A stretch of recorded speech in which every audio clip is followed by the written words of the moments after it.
지금 뭐 하시는 거예요? 어떻게 아들한테 소송을 걸 수 있어요? 너는 엄마한테 어떻게 접근 금지 신청을 할 수가 있어? 이건 네가 먼저 시작한 거야. 아무리 그래도 부모가 자식한테 그렇게 하는 건 아니죠. 제가 친아들이 아니라서 그래요? 난 너를 이제껏 한 번도 친아들이 아니라고 생각해 본 적 없다. 전 그렇게밖에 생각 안 들어요. 그리고 줬다가 뺏는 게 어딨어요? 얼른 합의해 주세요. 싫다.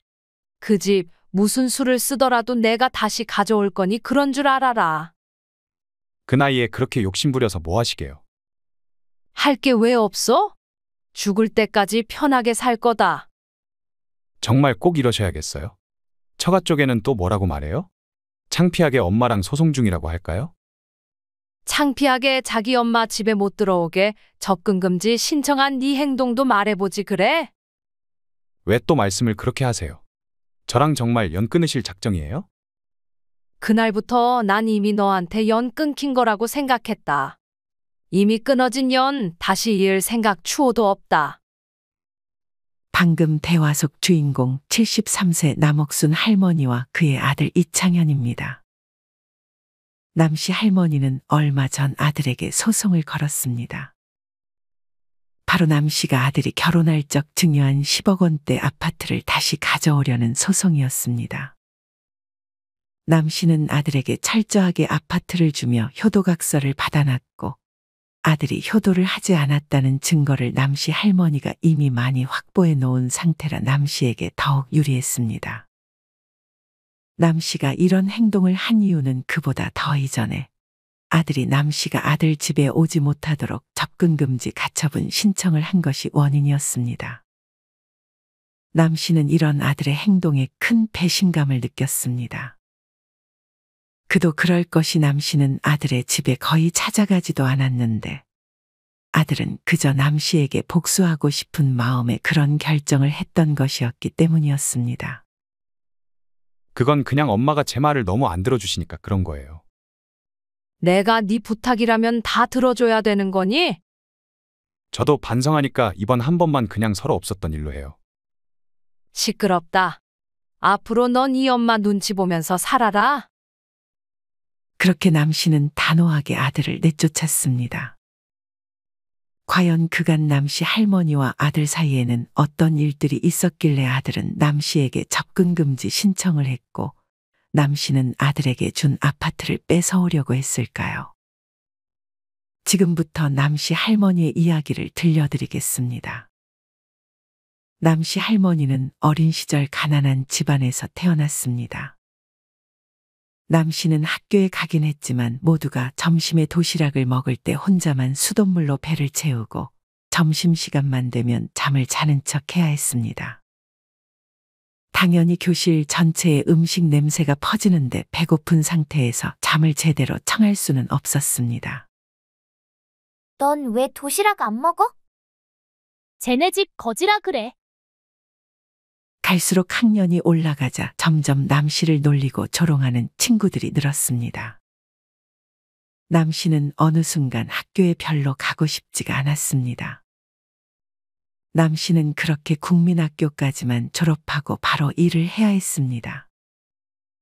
남씨는 자기보다 먼저 일을 하러 타지로 떠난 언니가 있는 곳으로 향했습니다.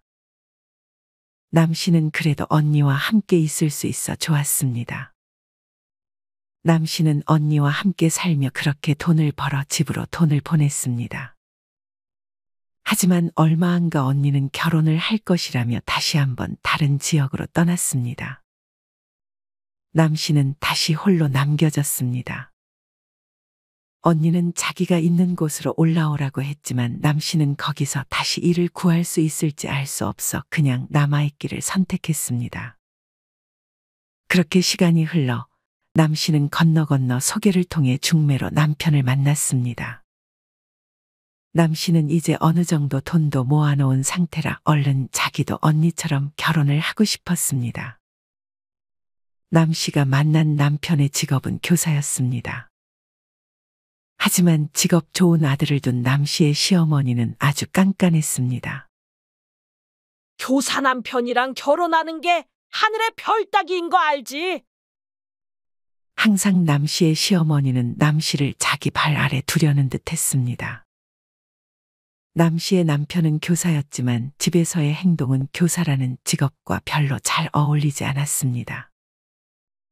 자기 어머니를 닮았는지 아주 가부장적이고 꽉 막혀 있었고 남 씨를 하대하기 일쑤였습니다. 저런 성격으로 무슨 아이들을 가르치겠다는 건지. 남 씨는 항상 속으로 이렇게 생각했습니다. 남 씨는 남편과 자식을 가지려고 노력했습니다. 하지만 뭐가 문제인지 임신이 잘 되지 않았습니다. 남 씨의 남편은 일을 쉴 정도는 아니었지만 평소 몸이 좀 허약하고 집에만 오면 거의 누워있기만 하는 등 그리 건강한 편이 아니었습니다.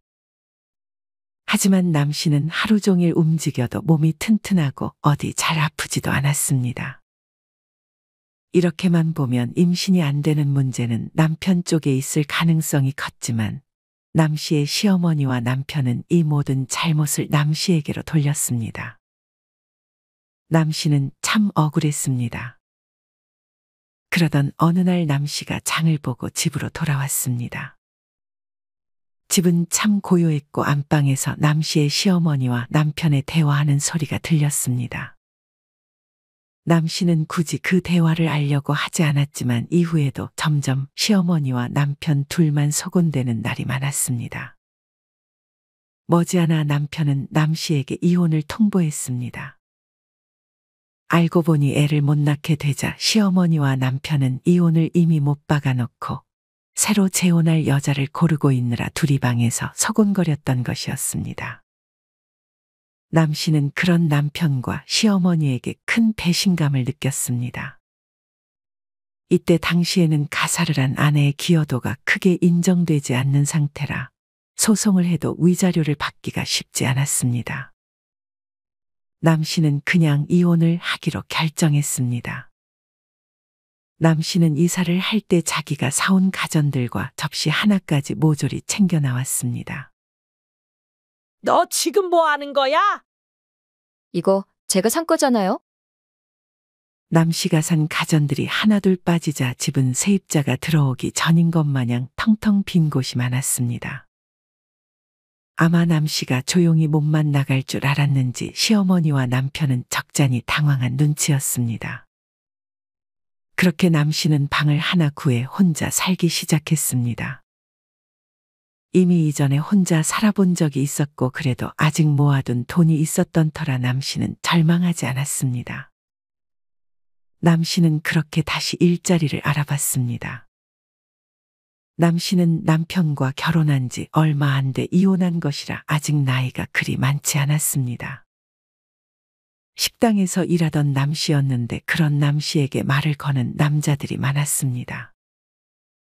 하지만 남 씨는 다시 누군가를 만나는 것에 조금 두려움이 있었습니다. 당장 이혼 사실부터 밝혀야 했는데 이때는 이혼이라는 것이 흠처럼 여겨지던 때라 남 씨는 그런 이성들의 만남 제안을 거절하기 바빴습니다. 하지만 이런 남 씨의 마음에 들어온 남자가 있었습니다.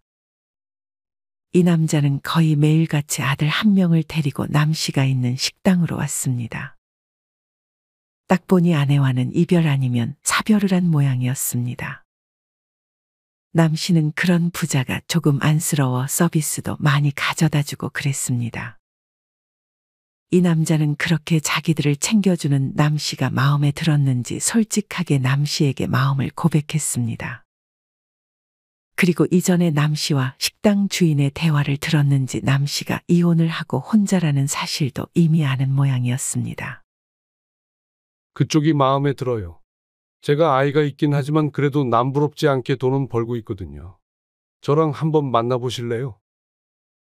그렇게 남 씨는 이혼 후 다시 재혼을 했습니다. 남 씨는 애를 가질까 했지만 그러면 지금 있는 남 씨의 아들이 조금 서운할 수 있을 것이라 생각했고 그 뜻을 남편에게도 전했습니다. 남편은 그런 남 씨의 마음에 감동해 남 씨에게 더 잘해주었습니다. 남편의 아들은 중학생이라 처음에는 남 씨를 많이 어색해했습니다. 게다가 이때 사춘기까지 겹치면서 남 씨는 더더욱 남편의 아들에게 다가가기가 힘들었습니다. 남편은 사업을 했는데 날이 갈수록 바빠져서 집에서는 남 씨와 아들이 같이 있는 시간이 많았습니다.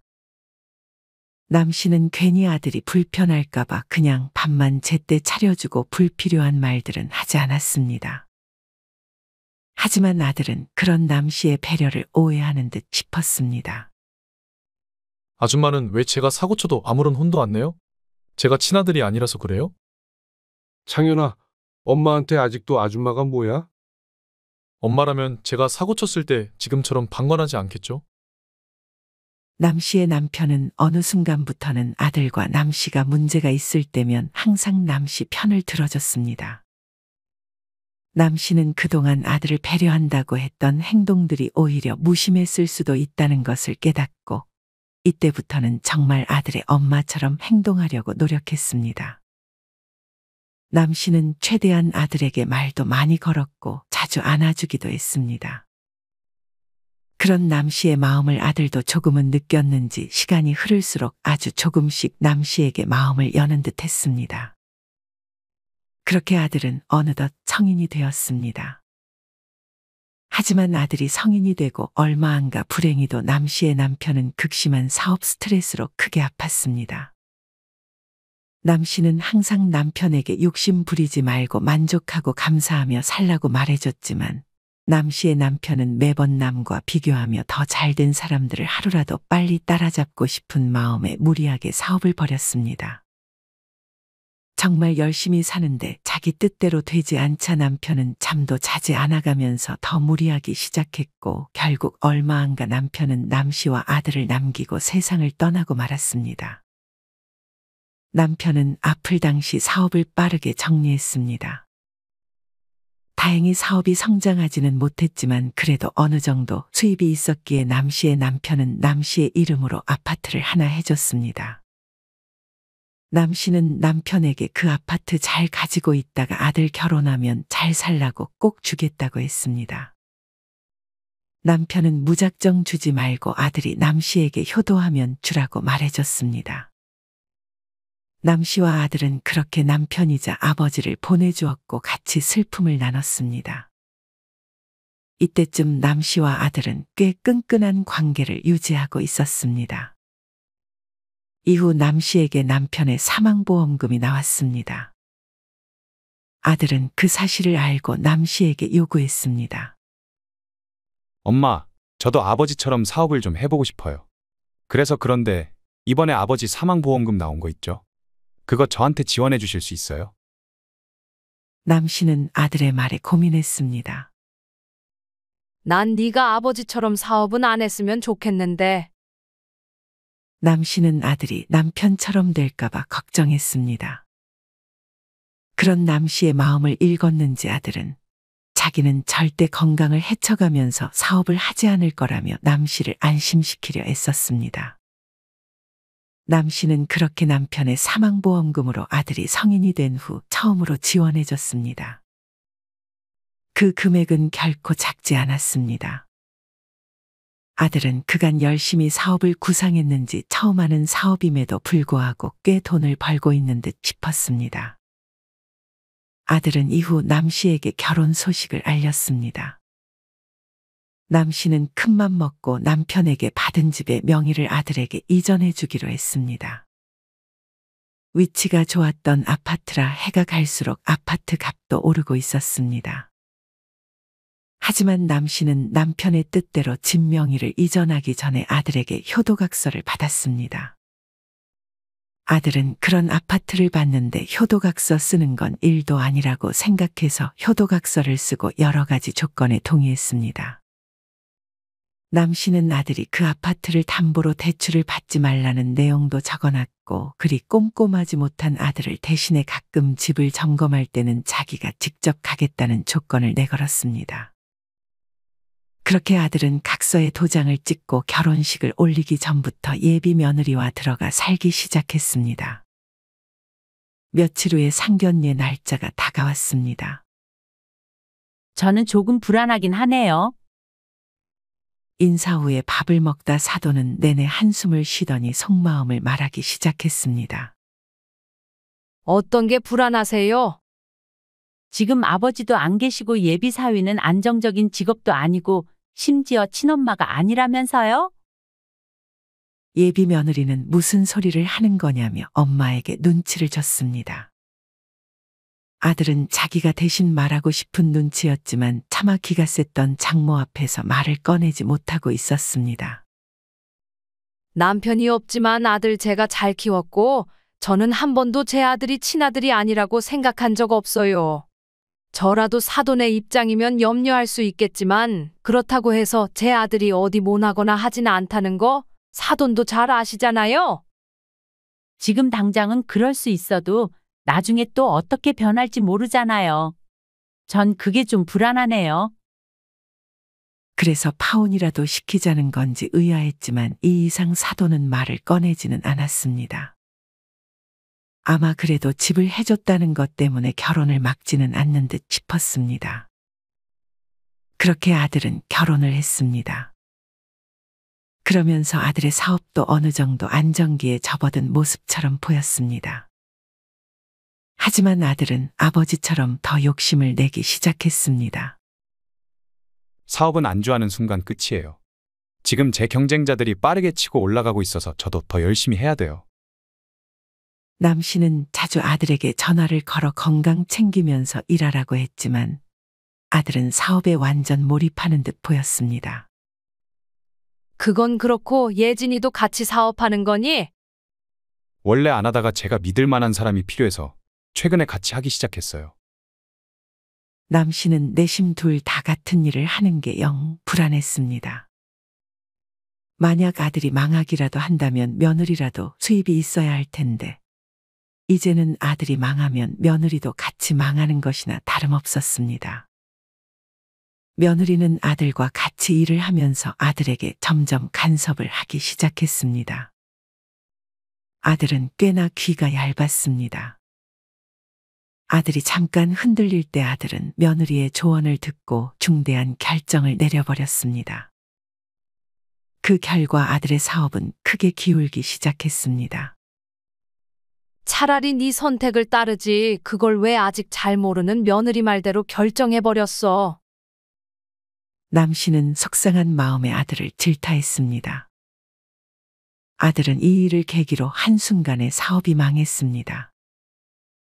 하지만 다행히도 빚이 아주 크게 남지는 않은 듯 했습니다.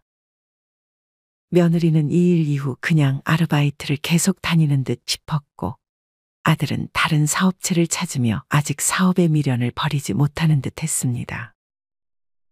그러던 어느 날 남 씨의 집에 낯선 남자들이 방문했습니다. 누구세요?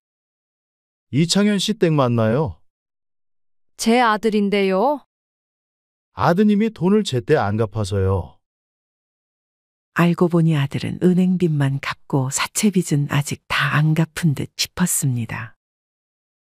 아들은 자기 집의 장모님도 자주 드나드니 사채업자에게 자기 집을 알려주지 않고 남 씨의 집을 알려준 모양이었습니다.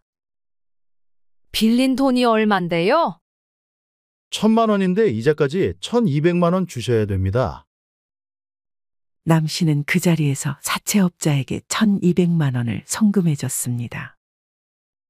바로 돈을 주자 사채업자들은 더 이상 말없이 자리를 떠났습니다.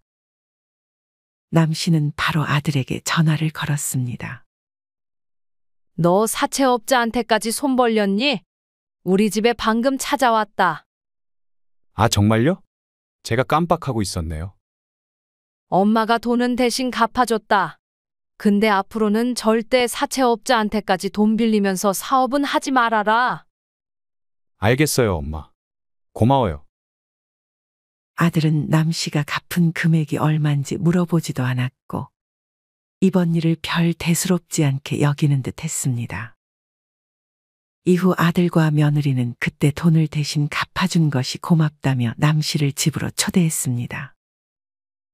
아이고, 이걸 다 며느리가 한 거야? 제가 한 것도 있고 좀 시킨 것도 있어요. 나밖에 안 오는데 무슨 이렇게까지 상을 차렸어? 아들 며느리는 상다리 부러지게 음식을 차려 남 씨에게 대접했습니다. 남 씨는 음식을 한 입씩 먹어보더니 금세 배가 찼습니다. 아들은 기다렸다는 듯 남 씨가 좋아하는 고구마 케이크까지 후식으로 가져다 줬습니다. 남 씨는 달달한 케이크까지 입에 들어오자 기분이 매우 좋았습니다. 그 사실을 알았는지 아들은 이제서야 진짜 목적을 말하기 시작했습니다. 엄마, 원래 사업이라는 게 실패하면서 깨닫는 거잖아요. 제가 저번에 실패를 계기로 이번엔 정말 성공시킬 수 있을 것 같은데 이 집 담보로 대출을 좀 받아도 될까요? 남 씨가 아들에게 집을 물려줄 적에 이 집을 담보로 대출을 받는 건 안 된다고 각서를 써놔서 아들은 남 씨에게 그 조항을 없애달라고 부탁했습니다. 아들의 그 말을 들은 남 씨는 좋았던 기분이 한 번에 뒤집혔습니다. 케이크를 먹던 포크도 내려놓고 남 씨는 한숨을 쉬었습니다. 사실 아직 갚아야 할 사채빚이 더 있어요. 안 그래도 남 씨 집에 찾아오는 낯선 남자가 최근에 한 명 있었는데 남 씨는 그때마다 집에 없는 척을 했었습니다. 너 정말 제정신이야? 그거 빨리 안 갚으면 이자 불어나는 거 몰라? 그래서 얼른 대출을 받아야 돼요. 아니면 이 집을 팔아도 되고요. 지금 집값 많이 올랐잖아요. 아들은 남 씨에게 간곡한 표정으로 부탁했지만 남 씨는 못 들은 걸로 하겠다며 자기는 저번에 도와준 게 마지막이었다고 말하고 자리를 떠났습니다. 남 씨는 이후 아들의 연락을 받지 않았습니다. 아들과 대화를 나누다 보면 아들에게 금방 넘어갈 것 같았습니다. 남 씨는 계속 도와주기만 하면 아들이 정신을 못 차릴 것 같아 거절했던 것이었습니다. 이후 어느 날부터는 아들에게서 연락이 뜸해졌습니다. 나중에 알고 보니 처가 쪽에서 아들을 도와준 듯한 모양이었습니다. 아들은 삐졌는지 남 씨에게 연락이 한동안 없었습니다. 남 씨는 우연히 시내를 걷다 사돈을 만났습니다. 마침 혼자 귀가 중이었던 사돈은 남 씨에게 커피를 한 잔 마시자고 제안했습니다. 하지만 사돈의 표정은 영 좋지 못한 듯 했습니다. 제가 사위빚 갚아준 거 아시죠? 이래서 사업하는 사위는 드리는 게 아니었는데. 네? 뭐 이미 드린 건 어쩔 수 없고요. 제가 빚 갚아주면서 더 이상 사업에는 손 떼지 말라고 신신당부했으니 아마 그렇게 할 거예요. 남 씨는 기분이 별로 좋지 않았지만 그래도 아들이 사업을 더 이상 하지 않겠다고 말했다고 하니 그 부분은 참 다행이라고 생각했습니다. 근데 돈을 정말 많이 빌렸더라고요. 그걸 사위한테 받을 수는 없고 사돈이 좀 해주셔야 할 것 같은데. 남 씨는 그런 사돈에게 얼마를 대신 갚아줬냐고 물었습니다. 들어보니 이자까지 해서 1억이나 되는 돈을 갚아줬다고 했습니다. 그래서 저한테 원하시는 게 있어요? 말하면 들어줄 거예요? 일단 들어보고 생각해야죠. 지금 사위 사는 집 명의를 우리 딸 이름으로 해주는 정도는 어때요? 공동명의도 괜찮고요. 남 씨는 그건 안 된다며 바로 그 자리에서 일어섰습니다. 1억 갚아준 건 고맙지만 그렇다고 해서 거의 7에서 8억 가까이 오른 아파트의 명의를 달라는 건 당연히 들어줄 수 없었습니다. 엄마, 그래도 장모님이 크게 도와주셨는데 공동명의 정도는 해도 괜찮지 않아요? 하지만 그렇게 공동명의로 돌리면서 남 씨가 썼던 각서를 완전 파기하라는 요구를 해서 남 씨는 그 요구를 들어줄 수 없었습니다. 엄마, 왜 이렇게 제 말을 안 들어주시는 거예요? 제가 친아들이었어도 그렇게 하셨을 거예요? 아들은 이때부터 다시금 예전 버릇이 나오기 시작했습니다. 아들은 이전에 남 씨가 자기 말을 들어주지 않으면 친아들이 아니라서 그러는 거냐는 말을 자주 했었습니다. 그럼에도 남 씨가 단호하게 나가자 아들은 점점 남 씨에게 쌓이는 게 많아지는 듯 했습니다. 아들은 사돈의 말대로 이후에는 작은 중소기업 회사에 취직을 했습니다. 남 씨는 애초에 아들 집에 자주 갈 생각이 없었어서 그냥 약속한 대로 가끔 집을 점검할 때만 찾아갔습니다. 아들과 며느리는 일을 하고 있어서 수도가 고장나거나 TV를 수리해야 할 때는 항상 남 씨가 집에 대신 있으면서 고쳐주는 사람을 불렀습니다. 그렇게 아들과 며느리는 이제 필요할 때만 남 씨를 집으로 불렀고 이후에 남 씨도 굳이 아들 집에 가려고 하지 않았습니다. 이후 아들이 사는 집값은 한 번 더 뛰어올라 10억을 돌파했습니다. 아들은 이때부터 다시 한번 남 씨에게 집을 팔자고 제안했습니다. 아파트 지금 그냥 팔고 저희 작은 데로 이사 갈게요. 지금 한창 오르는데 그 집을 왜 팔아? 집에만 돈 묶여 있으면 뭐해요? 그래도 지금은 그냥 놔두는 게 맞아. 아니면 엄마, 재산 모아둔 건 따로 없어요? 너 왜 자꾸 요새 돈이 급해서 안달이야? 남 씨는 그런 아들이 수상했습니다. 다시 사업이라도 하려고 그래? 저 정말 회사는 못 다니겠어요. 저보다 못한 사람들 밑에서 일하는 게 정말 고역이라고요. 그래도 제가 한때는 매출 억 단위까지 찍어본 사람인데. 아들은 아직 과거에 성공했던 그 시절을 잊지 못하는 듯 했고 사업의 미련이 많이 남은 듯 했습니다. 하지만 남 씨는 그 부탁을 들어줄 수 없었습니다. 엄마가 저한테 해준 게 대체 뭐가 있어요?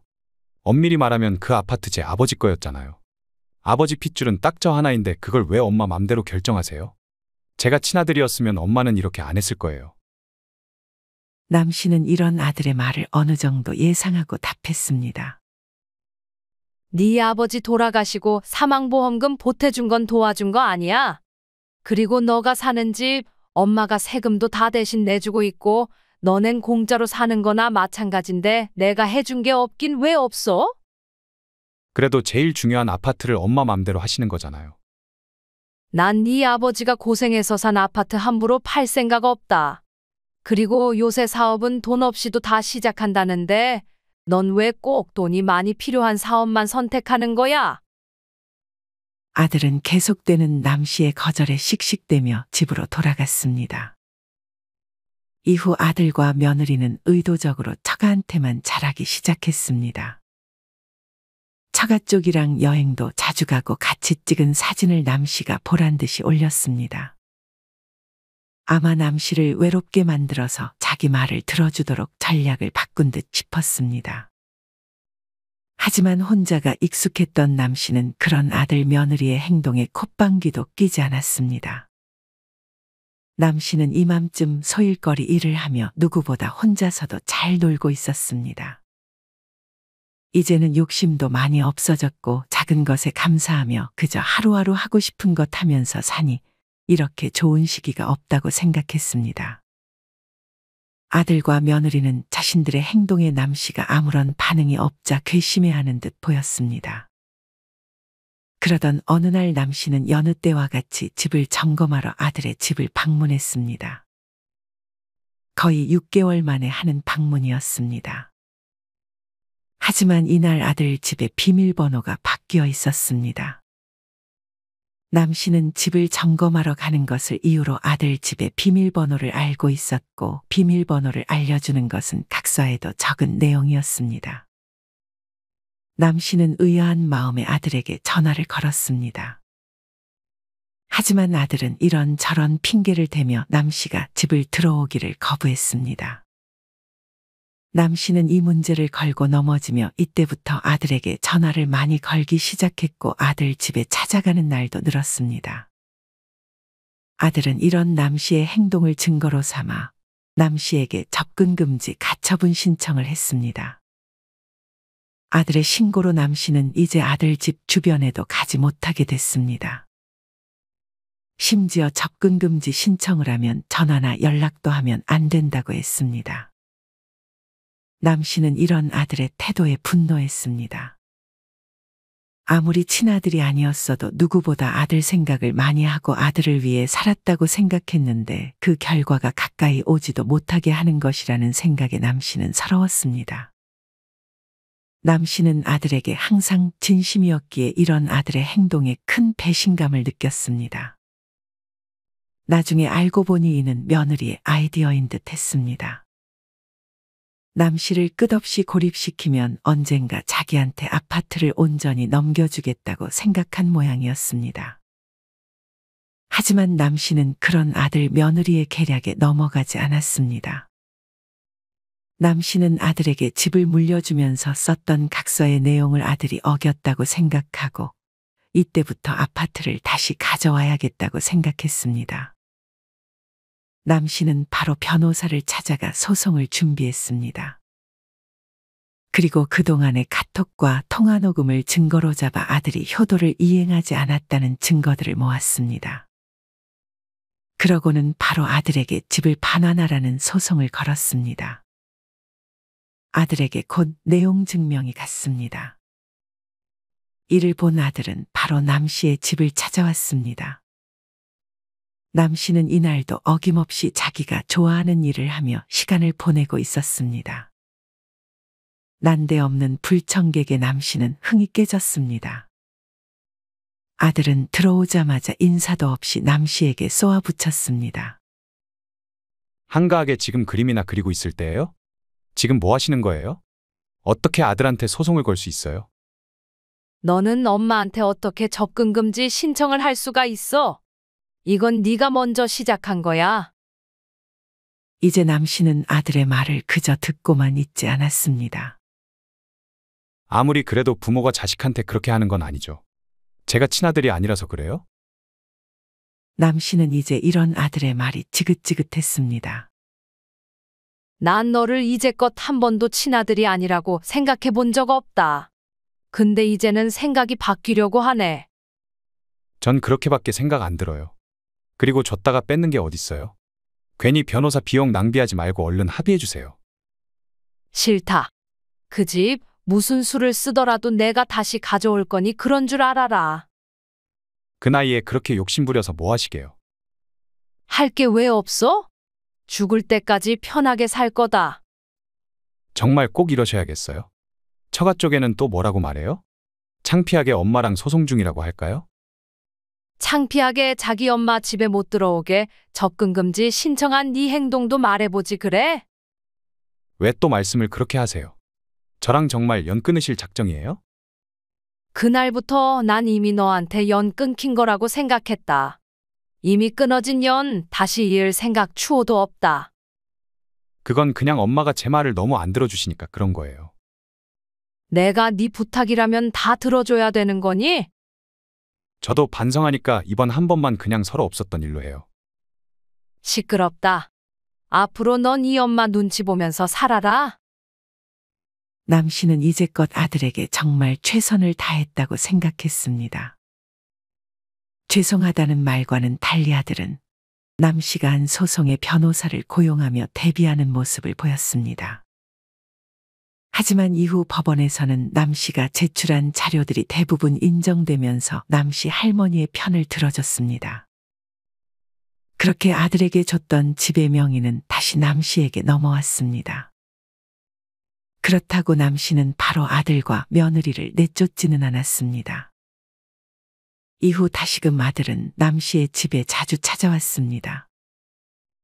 그때의 일을 사과하며 다시 명의만이라도 달라는 내용이었습니다.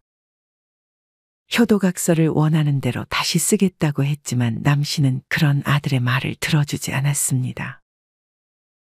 남 씨는 언제든 아들과 며느리가 선을 또 다시 넘으면 그 집을 팔아버릴 거라고 단단히 일러뒀습니다.